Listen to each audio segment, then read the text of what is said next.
Alors bonjour à toutes et à tous. Commencer par me présenter, je suis Sébastien Pancréache, je suis développeur de logiciels indépendants et je suis venu ici pour vous parler d'apprentissage. Avant de commencer, je voulais dire un petit mot pour remercier les différents sponsors et l'organisation d'Alpecraft pour l'organisation des 2 jours. Alpecraft, c'est une conférence qui est assez particulière. Moi, ça fait 3 fois que je viens en tant que speaker ou en tant que simple spectateur. Et c'est vrai que c'est une conférence où on apprend systématiquement des choses, on ressort systématiquement grandi ici. Et le thème de l'apprentissage, c'est un thème qui m'amène à me poser pas mal de questions ces derniers temps. Parce que je suis d'une génération où j'ai appris à apprendre d'une certaine manière. J'ai eu certains outils qui ont été mis à ma disposition pour apprendre. Et ces outils, sur les 20 dernières années, ils ont radicalement changé. Ils sont plus du tout de la même forme que ceux que moi j'ai connus quand j'ai commencé à apprendre. Notamment parce que le web a changé radicalement et devenu plus un web où on va essayer de captiver un maximum l'attention des personnes. Parce que l'IA aussi va nous prémâcher un certain nombre de choses. Et du coup, c'est un peu tous ces sujets-là que je voulais aborder dans cette présentation. Je vais prendre un petit verre d'eau.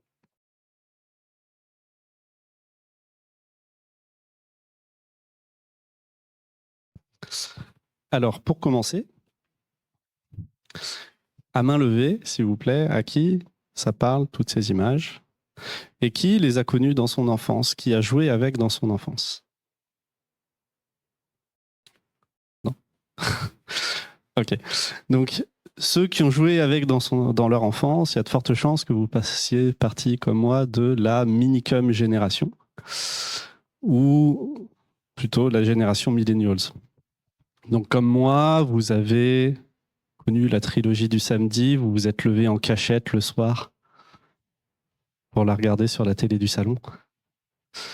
Vous avez connu la finale de la Coupe du Monde 98. Vous avez connu différentes éclipses. Et comme moi, vous avez eu vos premiers accès au savoir sur des formats papier, sur l'encyclopédie de famille ou peut-être le petit Larousse. Moi, j'avais ce modèle-là, perso. Et puis, vous avez connu le savoir numérisé avec l'encyclopédie Encarta. Vous avez appris la conjugaison, la grammaire sur des supports papier. Et puis, vous en avez fait n'importe quoi. Et vous avez eu vos premiers cours en ligne, premiers cours numériques, avec Adi Adibou, pour ceux qui ont connu. Et pour ceux qui avaient de la chance, ça a été aussi vos premiers accès à Internet. Internet, ça a été pour moi un moyen d'expression. Ça m'a ouvert au monde. Avec Internet, je me rappelle, la première fois où je suis vraiment allé sur Internet, c'était à la salle informatique de mon collège. J'étais en 3e et j'ai créé ma boîte mail. Et puis après, on a eu les premiers chats en ligne, les premières connexions avec des personnes autour du monde. Et puis Internet aussi, ça nous a apporté quelque chose qu'on ne pouvait pas faire avant. On pouvait tout d'un coup s'exprimer sur les sujets qu'on voulait en créant des blogs. Non, c'est pas le mien.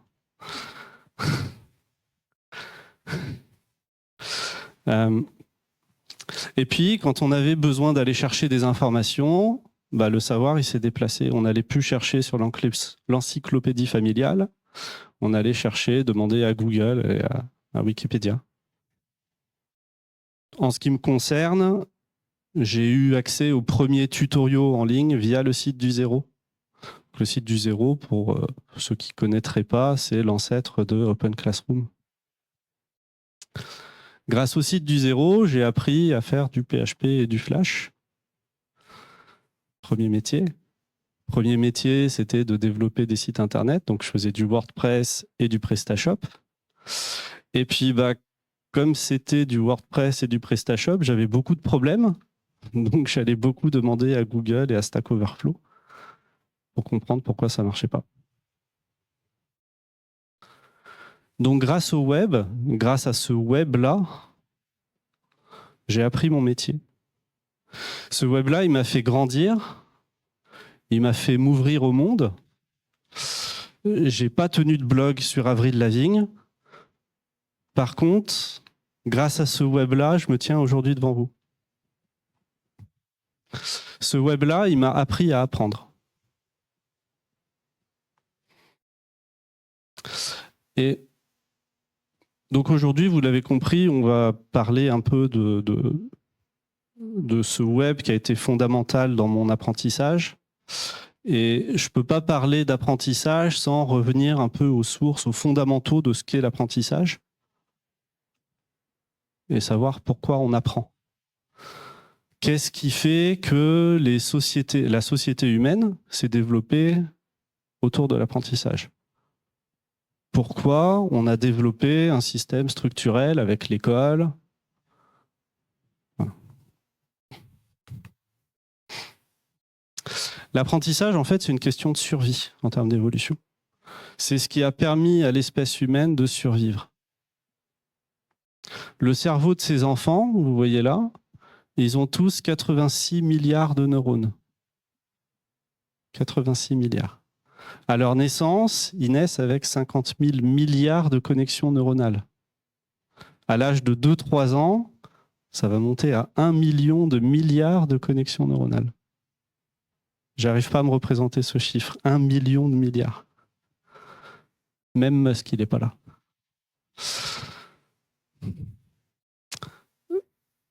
Donc,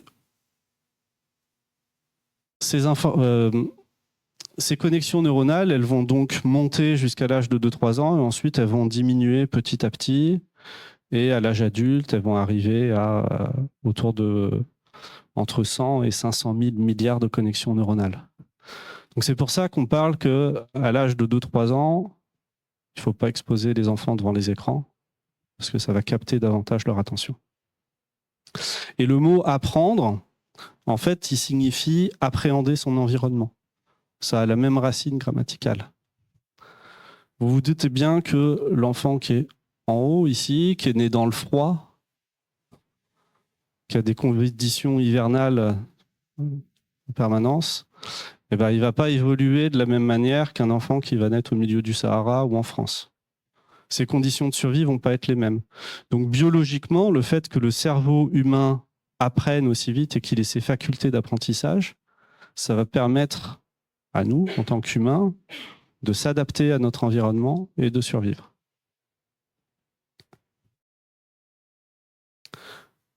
De façon cognitive, le cerveau humain, enfin l'apprentissage, il va reposer sur 4 piliers. Donc je suis pas spécialiste neurologue. Je me suis surtout intéressé aux travaux de Stanislas Dehaene, qui lui est neurologue et qui a écrit un livre en 2018, Apprendre, où il s'intéresse. Ça a coupé. Où il s'intéresse aux différents piliers d'apprentissage. Qu'est-ce qu'on doit mettre en œuvre pour que le cerveau puisse apprendre dans les meilleures conditions? Qu'est-ce qu'on doit faire pour que les informations soient stockées à long terme? Donc les 4 piliers, ils sont l'attention, le fait de capter son attention sur des personnes, sur un sujet bien précis.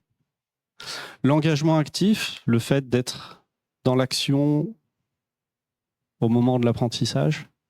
Le retour d'information, les feedbacks. Et la consolidation. Ça, c'est des choses qu'on va retrouver beaucoup en craft. Quand on va faire des katas, par exemple, on va être attentif sur un sujet bien particulier. On va émettre des hypothèses, on va tenter de faire des choses dans l'engagement actif. On va avoir des retours d'informations sur ce qu'on va faire. C'est bon, ça marche pas. Et tout ça, le cerveau va nécessiter une phase de consolidation pour emmagasiner ces informations-là à long terme. Donc pour la consolidation, il faut répéter régulièrement la même chose, le même geste, pour qu'il soit ancré. Et la phase d'endormissement va permettre d'ancrer cette information à long terme. Donc ces 4 piliers, ils demandent un certain effort cognitif pour pouvoir apprendre. La question, je vous l'ai dit, le web d'hier, il nous forçait à... Oh, pardon. Le web d'hier, il nous forçait à apprendre parce que quand on avait des problématiques, quand on faisait du WordPress ou du PrestaShop, bon déjà ça marchait pas, mais en plus de ça, on était obligé de comprendre. On n'avait pas d'intelligence artificielle pour nous dire mais pourquoi ça marche pas. On était obligé de chercher nous-mêmes, on était obligé d'aller regarder les informations sur Wikipédia, sur Stack Overflow, sur la documentation, de recroiser ces informations-là. On faisait ce travail cognitif. Et on mettait du coup naturellement en place les 4 piliers que je vous ai présentés. Aujourd'hui, le web, il a radicalement changé. On n'est plus du tout dans ce mode-là sur le web. Enfin, du moins, il pousse à partir vers autre chose. On est sur un web qui va capter l'attention, le premier pilier.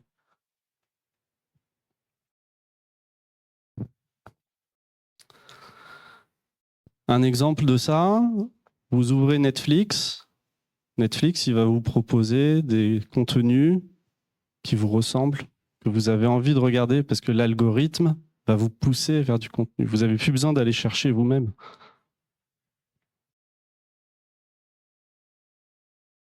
Et en tant qu'acteur du web, en tant que technicien du web, on a mis en place, nous,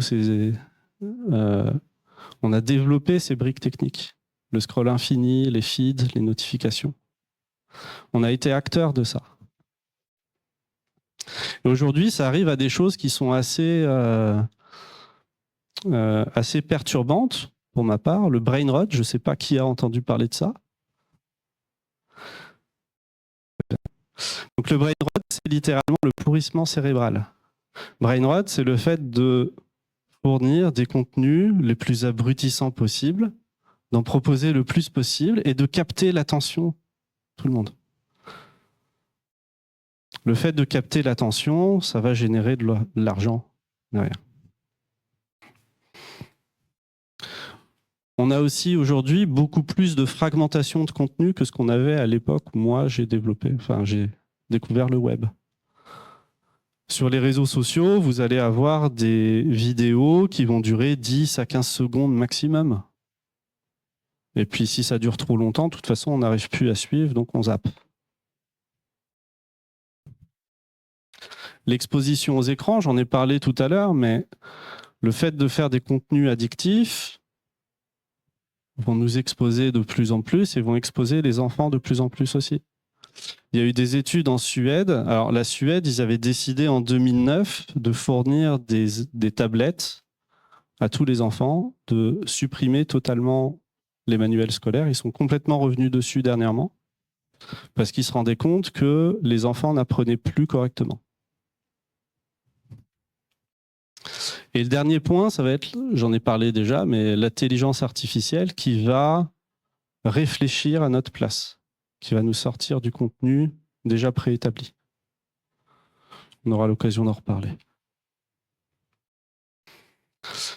Donc les 4 piliers d'apprentissage, aujourd'hui,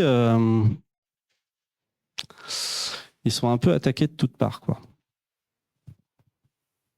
Ils sont attaqués sur l'attention, parce que le web va, par design, capter l'attention des personnes. L'engagement actif et le retour d'informations, ils sont complètement sapés par les algorithmes qui vous proposent directement du contenu. Vous n'avez plus besoin de chercher, vous avez du contenu qui est pré-mâché. Et si on n'a pas ces 3 points-là, il n'y a pas besoin de faire une phase de consolidation. Il n'y a pas besoin de consolider la mémoire.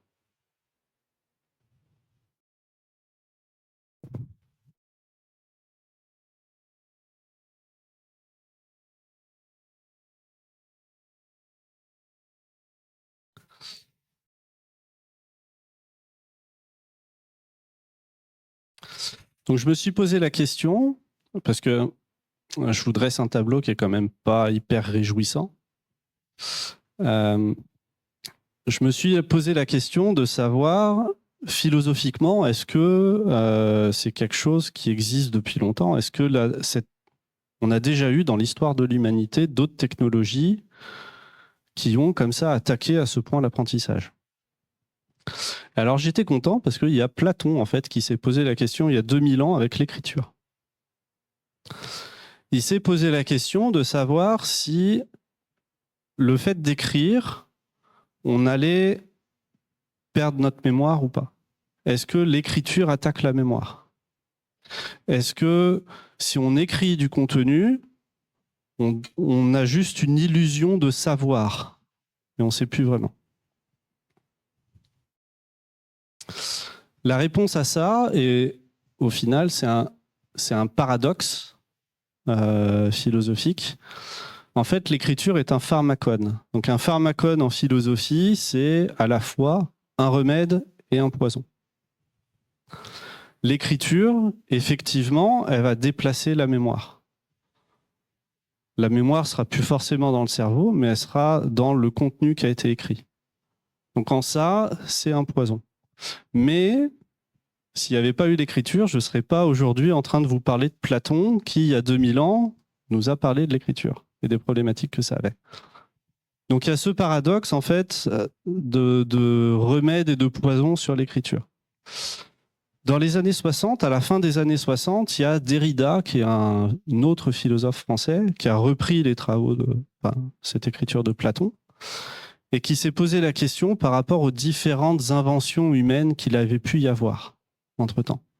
Et il se trouve que systématiquement, il y a eu comme ça ces interrogations sur l'arrivée de ces nouvelles technologies, sur l'imprimerie. On saura pu retenir les textes, le roman qui abîme la jeunesse. Je pourrais en citer plein d'autres. Je pourrais dire les jeux vidéo.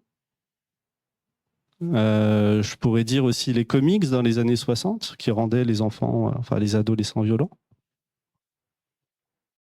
Ouais.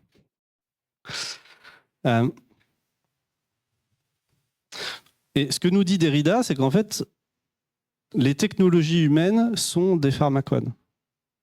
Très souvent, ça va être des pharmacones.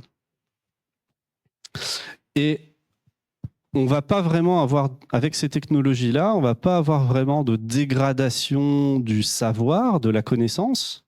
On n'est pas devenu plus idiot avec l'invention de l'imprimerie. Par contre, on a réorganisé notre savoir. En 2011, il y a des chercheurs qui se sont intéressés à ce qu'on a appelé l'effet Google. Ils se sont posé la question de savoir, quand Google est arrivé, comment notre mémoire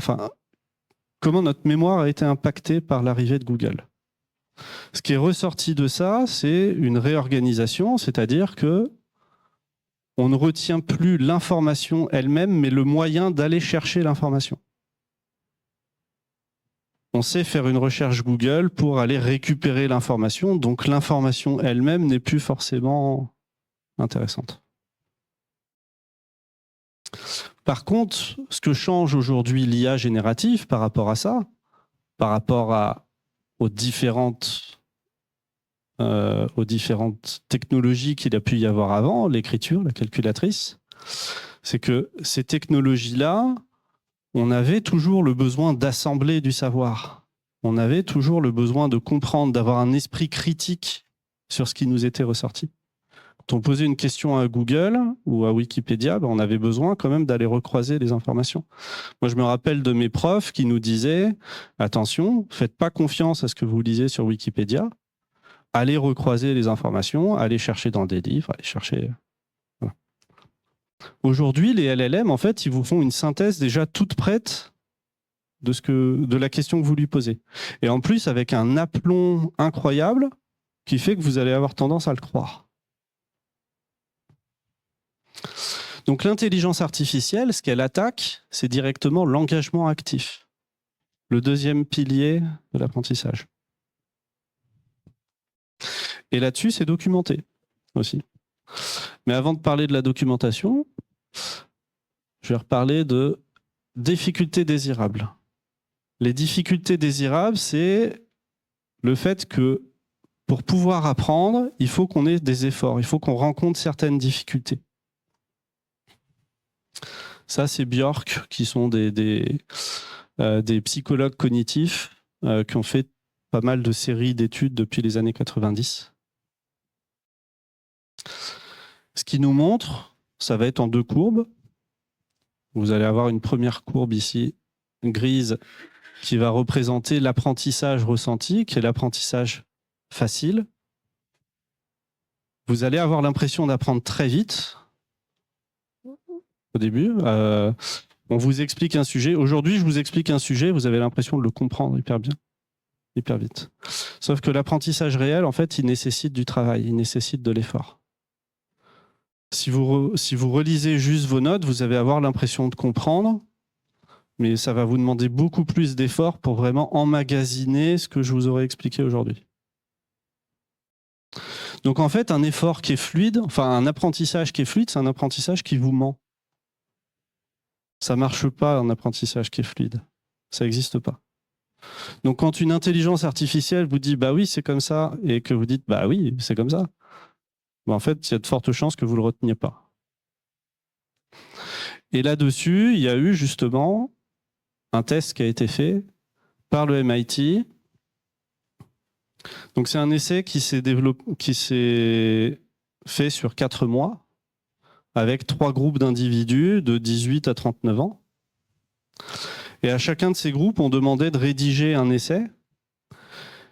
Ils étaient tous sous un électroencéphalogramme et les 3 groupes avaient un outil différent. Il y en a un qui avait un premier groupe n'avait droit à aucun outil, il devait faire les essais lui-même. Deuxième groupe avait droit à utiliser les moteurs de recherche. Le troisième groupe avait droit d'utiliser ChatGPT.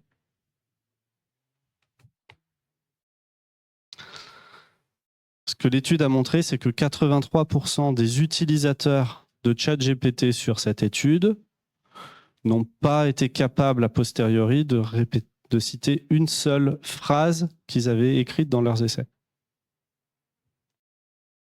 Pire que ça, comme l'intensité cérébrale était mesurée, ils ont mesuré une baisse de 55% de l'intensité cérébrale par rapport aux autres groupes. Donc ça démontre bien que utiliser ChatGPT comme ça, on retient moins. Ça explique pourquoi on retient moins.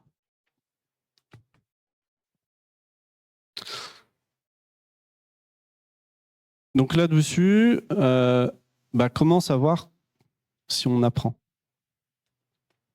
ChatGPT, c'est un outil. Vous êtes libre de l'utiliser ou pas. Les IA sont des outils, vous êtes libre de les utiliser ou pas. Mais indépendamment de l'outil, je pense qu'il est de notre responsabilité.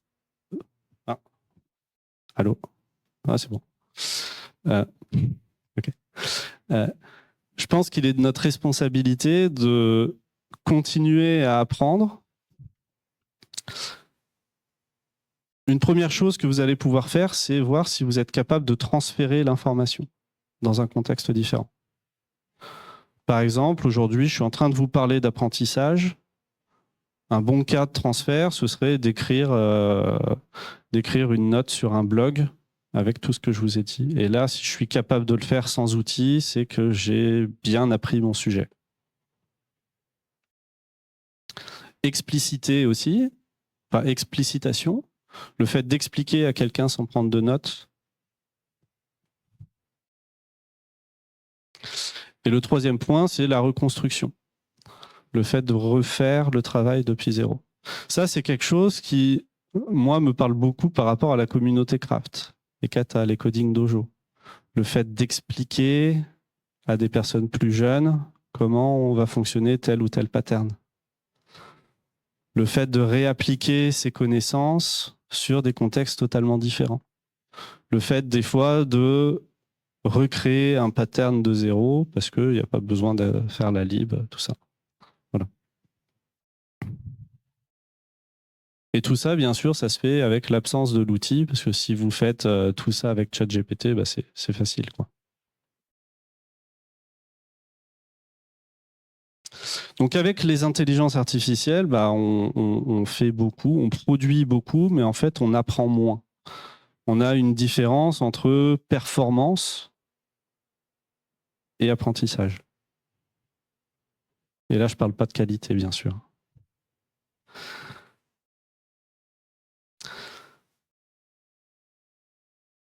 Alors, comment ça se passe dans une équipe? Est-ce qu'on peut replacer ça par rapport au savoir de l'équipe?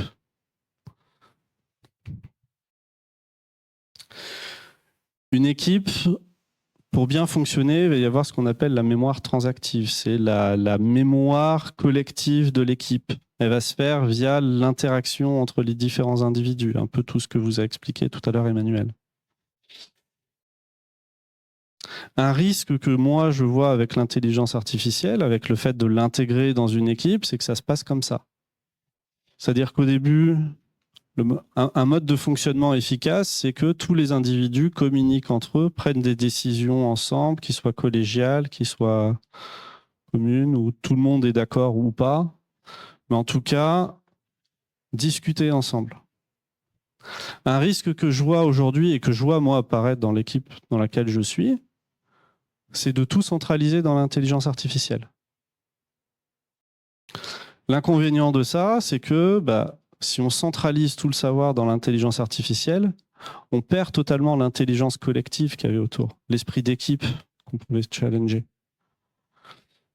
On n'est plus capable, par exemple, de dire pourquoi une décision a été prise. On va demander à l'intelligence artificielle directement. Donc là-dessus aussi, pour mesurer, il y a 3 questions qu'on peut se poser dès lundi matin dans l'équipe. C'est est-ce qu'on est capable de transférer nos connaissances? Est-ce qu'un développeur de l'équipe est capable de se mettre sur un sujet qu'il ne connaît pas, indépendamment de l'intelligence artificielle? Est-ce que, en tant qu'équipe, on va être capable d'expliquer les choix qui ont été faits, l'historique du projet? Pourquoi on a fait ce choix d'architecture plutôt qu'un autre? Et dernier point, alors là-dessus, c'est marrant parce que je suis tombé sur un truc là-dessus de LinkedIn hier, sur la reconstruction, où des personnes avaient mis tellement de savoir dans l'intelligence artificielle, dans ce qu'ils avaient, que juste les changer de modèle et les faire basculer sur un autre outil, ils n'étaient plus capables de produire. Donc la reconstruction en termes d'équipe, ce serait ça, est-ce que si on vous enlève l'outil avec lequel vous avez votre base de savoir, est-ce que le savoir il se perd ou pas? Ou est-ce que vous êtes capable à minima de reprendre de zéro tout ce savoir?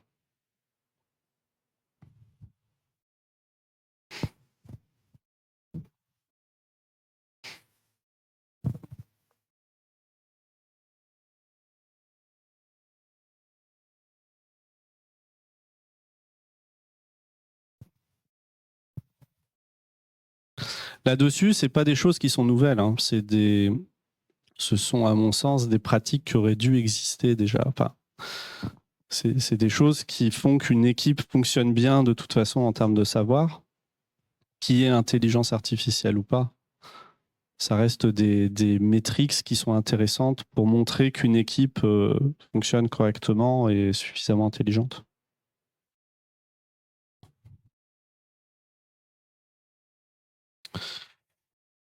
Donc pour finir, parce que j'ai été plus rapide que ce que j'avais prévu, pour finir, l'intelligence artificielle est un pharmacone. Le web d'aujourd'hui est un pharmacone. Le web que moi j'ai connu hier était aussi un pharmacone. Je vous ai dressé un peu le tableau, le joli tableau du web que j'avais connu, mais je n'ai pas parlé de failles de sécurité, je n'ai pas parlé de plein de problématiques qui arrivaient en même temps avec ce web-là, parce qu'il y avait des problématiques quand même. En revanche, c'est la première fois aujourd'hui qu'une technologie, donc l'intelligence artificielle, va attaquer frontalement notre apprentissage. Je le redis, parce que moi, ça me fait un peu peur. C'est la première fois aujourd'hui qu'une technologie humaine attaque aussi frontalement l'apprentissage.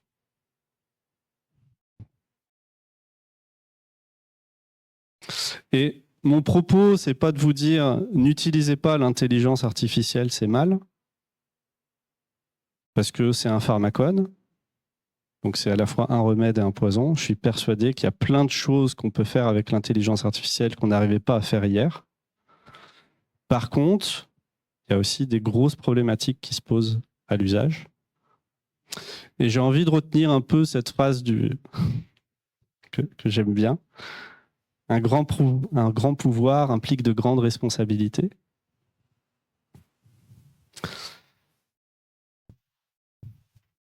Donc, si vous faites en sorte d'utiliser l'intelligence artificielle, si vous utilisez l'intelligence artificielle, perdez pas de vue les biais qu'elles impliquent. Perdez pas de vue le savoir d'équipe, les connaissances d'équipe que vous avez. Et moi, si je devais formuler un petit souhait, ce serait peut-être que dans 20 ans, quand je reviendrai à Alpecraft,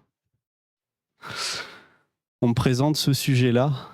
L'IA m'a appris à apprendre, et maintenant. Merci de votre attention.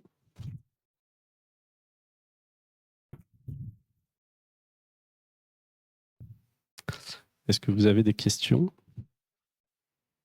Oui.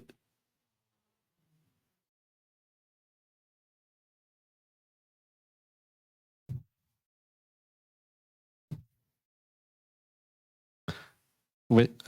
Alors, je vais répéter pour la captation. Donc, la question, c'était est-ce qu'il y a des conseils à donner pour faire en sorte que l'IA force l'apprentissage plutôt que tout ce que j'ai présenté? Alors oui.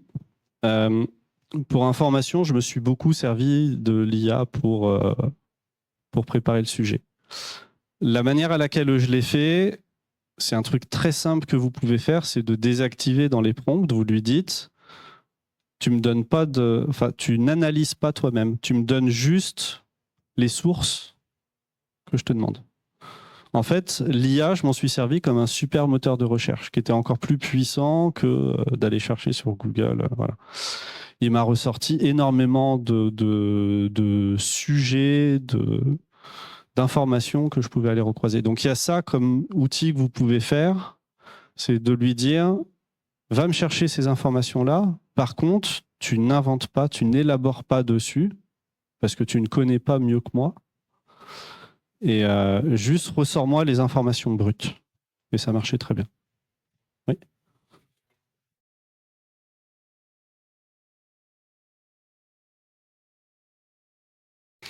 Alors, la question, c'est mon niveau de confiance, du coup, par rapport à ce que l'IA m'a apporté pour préparer. J'ai tout vérifié. Voilà. Je suis allé revérifier, j'ai fait moi-même ce travail de revérification des sources, m'assurer qu'elles étaient fiables et cohérentes par rapport au sujet d'aujourd'hui. Et je suis allé chercher aussi dans d'autres choses que l'intelligence artificielle pour ça.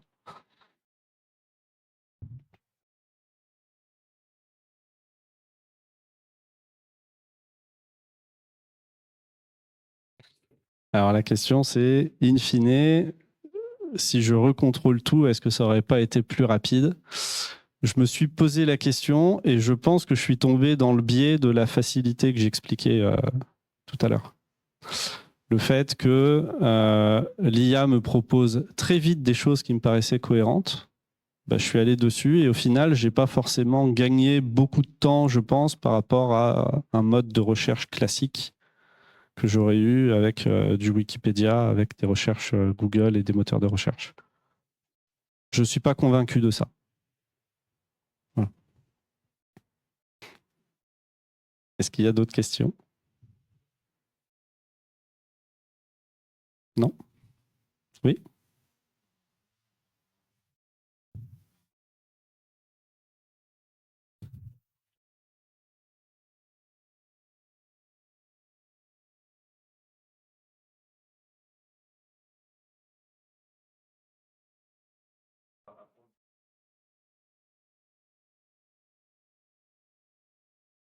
Alors, il faut que j'arrive à reformuler ça. La question, c'était ceux qui proposent l'IA accentuent beaucoup le développement des intelligences artificielles sur le fait qu'elle explique ses réponses. Et est-ce que malgré ça, du coup, je reste confiant en l'IA? Bon, c'est comme ça que... ouais, est-ce qu'on apprend toujours correctement? C'est une bonne question.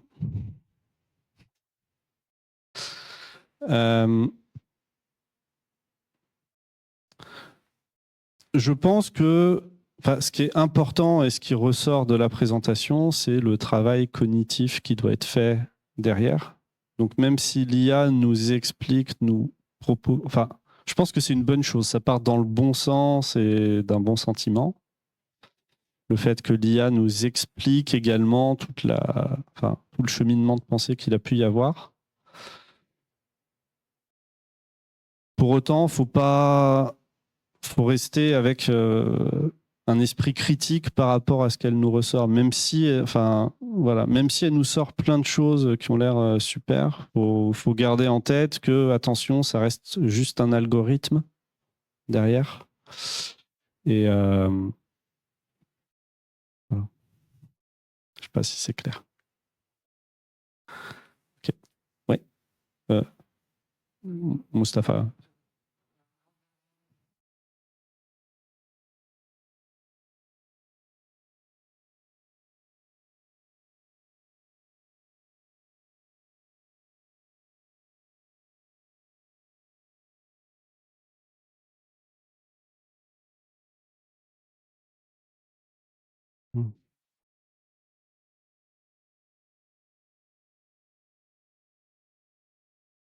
Donc la question, c'est est-ce que dans la phase d'engagement actif, il y a toute une phase aussi un peu plus émotionnelle de frustration qui peut arriver, et est-ce que l'intelligence artificielle nous permet d'éviter cette phase de frustration-là?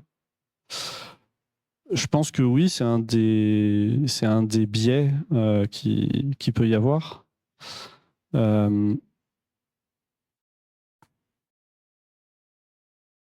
Sur la partie cognitive, en fait, c'est surtout le côté, dans moi, ce sur quoi je me suis renseigné, c'est surtout sur la partie accès rapide à la connaissance et à la compréhension. Je ne pense pas qu'il y avait vraiment ce biais émotionnel. Je ne suis pas certain.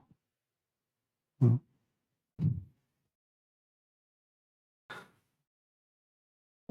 Et du coup, attends, derrière. Ouais.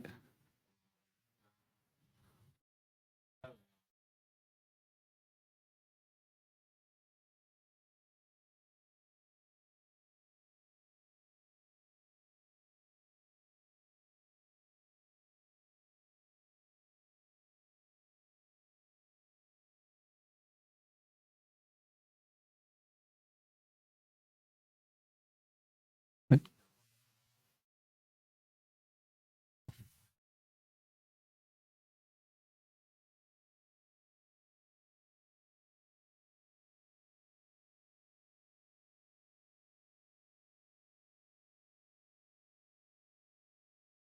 Alors, il faut que je reformule tout ça.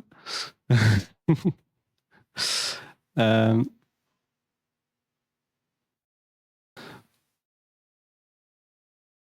ouais, tu peux répéter, en fait, je sais pas. Ouais, vas-y. Ouais, du coup, ma question, c'était vis-à-vis de... Là, on a vu que l'IA, elle attaque l'apprentissage, mais elle peut aussi attaquer la créativité, puisqu'elle se base que sur des données qu'elle connaît déjà. Et donc, il n'y a pas forcément de création. Et l'autre angle de la question, c'était vis-à-vis de la qualité des données qu'elle utilise aussi, pour faire le parallèle avec le brain rot, il y a aussi des données non qualitatives qui sont exprès données à des IA pour réduire l'efficacité. Ouais. Alors, je vais commencer par répondre à la deuxième partie, la qualité des données et les données, les mauvaises données qui sont données à l'IA pour l'apprentissage. Pour moi, je ferai le parallèle avec ce que j'ai connu justement de Wikipédia, où on n'était pas sûr de la fiabilité des données. Et au final, c'est la même chose avec les intelligences artificielles. Il ne faut pas faire une confiance aveugle à ce que va vous répondre l'intelligence artificielle. Sur la partie création, ça me pose beaucoup plus de problèmes philosophiques. Le fait que un outil vienne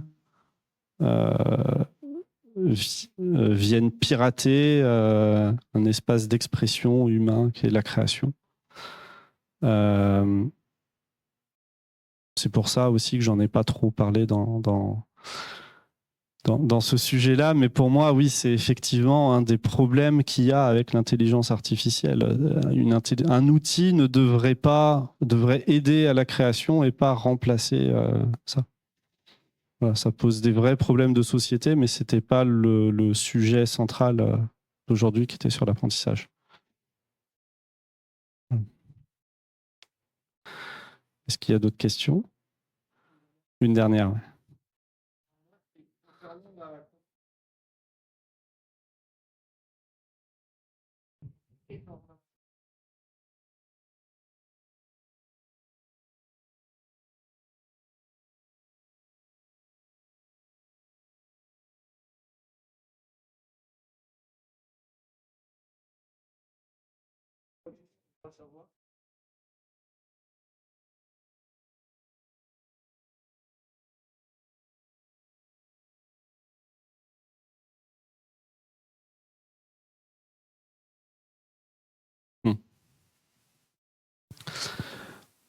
Donc la question, elle touche au savoir, au fait que dans nos métiers, des fois, on a énormément de besoins en compétences différents.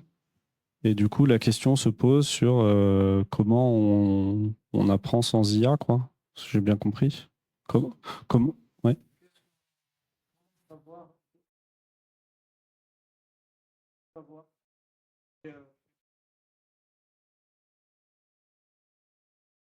Comment choisir ce que tu dois savoir et ce que tu dois connaître un peu de surface? Bah ça, je pense que c'est plus des choix d'équipe, en fait. Ça va dépendre du contexte dans lequel tu dois engager ton savoir et ton apprentissage. Ça peut être intéressant d'en discuter de façon ouverte avec l'équipe et le manager sur quelles compétences moi je dois acquérir pour pouvoir continuer à évoluer. Et c'est une question qui, là, à mon avis, est indépendante aussi de la question purement intelligence artificielle. Je ne sais pas si ça répond. Okay. Merci à tous.